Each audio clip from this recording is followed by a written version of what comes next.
দিগলকান্দি অঞ্চলের তৃণমূলের কর্মী সভায় জনজোয়ার। নদিয়া জেলার দিগলকান্দি গ্রাম পঞ্চায়েতের অধীন বাগডাঙ্গা নিরঞ্জন কলোনি বল খেলা ফিল্ডে আজ তেহট্টি বিধানসভায় তৃণমূল মনোনীত প্রার্থী দিলীপ পোদ্দারের সমর্থনে তৃণমূলের কর্মী সভা হলো। এই সভায় উপস্থিত ছিলেন কৃষ্ণনগর লোকসভা কেন্দ্রের সাংসদ মহুয়া মৈত্র এবং তেহট্টি বিধানসভা কেন্দ্রের তৃণমূল প্রার্থী দিলীপ পোদ্দার।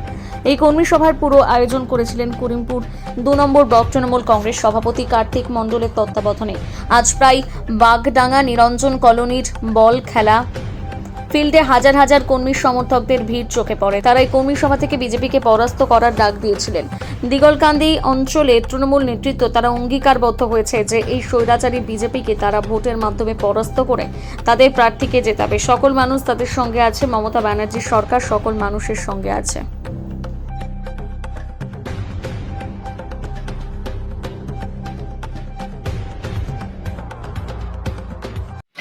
আজকে যে দলীয় কর্মসূচি হলো, আপনাদের কি বার্তা দিলেন দিদি?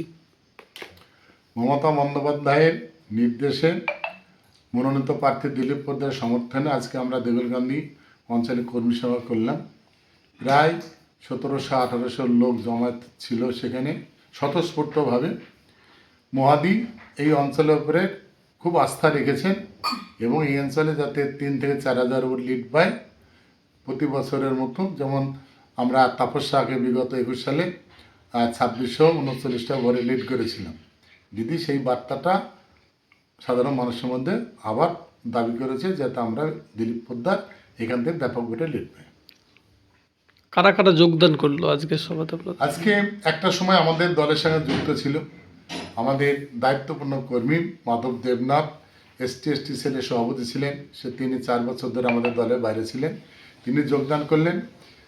হাতিশালা থেকে সরোজ বিশ্বাস, দীনবন্ধু কর্মকার, চাঁদবুড়ি, এরা ভালো কর্মী, অভিমান করে বসেছিলেন। তারা আজকে আমাদের তৃণমূলের পতাকা ধরে ঘরে ফিরলেন।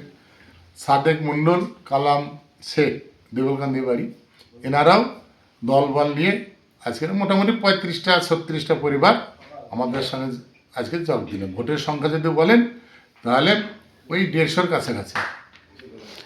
আপনার কি মনে হয় তেহট্টি বিধানসভা এবার তৃণমূল কি জয় জয়কার হবে? মানুষ কেন্দ্রে বিজেপি আসবে বলে লোকসভাতে ভোট একটা জায়গায় পৌঁছেছিল।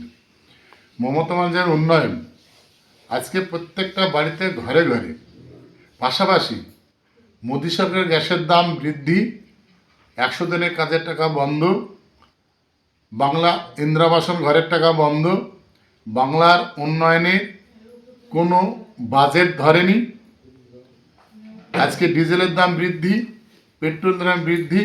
আজকে যদি একটা সাধারণ মানুষ দোকানে যায় তেল, সর্ষের তেল কত কেজি বলুন, চালের দাম কী বলুন, নিত্য প্রয়োজনীয় দাম বৃদ্ধি। আজকে মোদি আমাদের রান্নাঘরে আগুন ধরে দিয়েছে গ্যাসের দাম বৃদ্ধি বাড়িতে। মানুষ সচেতন। কিছু লোক আছেন অন্ধভক্ত, তারা হাই হোসেন করছে। দেখতে পাচ্ছেন করমপুরে সমর ঘোষের বিরুদ্ধে বিজেপিরা কীভাবে প্রচার করলেন।